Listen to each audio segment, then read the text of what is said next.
Sumisigaw ng katarungan at diskriminasyon ang mga manggagawang Pilipino sa Hong Kong. Ito'y matapos ibasura ng Korte ng Hong Kong ang petisyon sa residency ng 2 Pilipinong domestic helpers na matagal nang naninirahan sa nasabing bansa. Ang ulat mula kay Leo Gatula.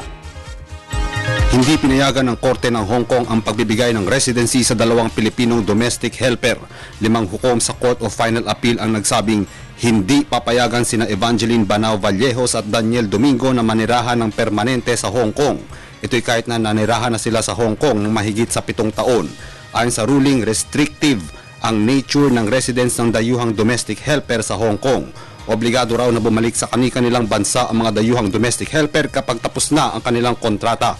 Malinaw din daw na sa simula pa lamang ang sa kanilang magtrabaho sa Hong Kong ay hindi para sa settlement.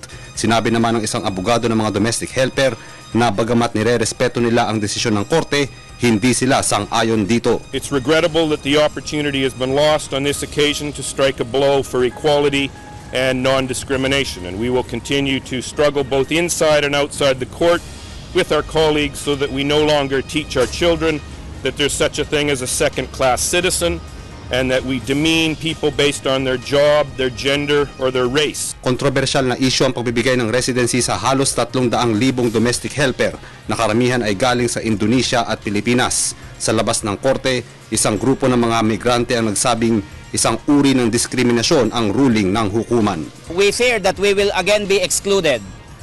And this is a very sad day for migrant workers. This is a very sad day for justice and for fair treatment for foreign domestic workers. Para sa Telebisyon ng Bayan, Leo Gatdula.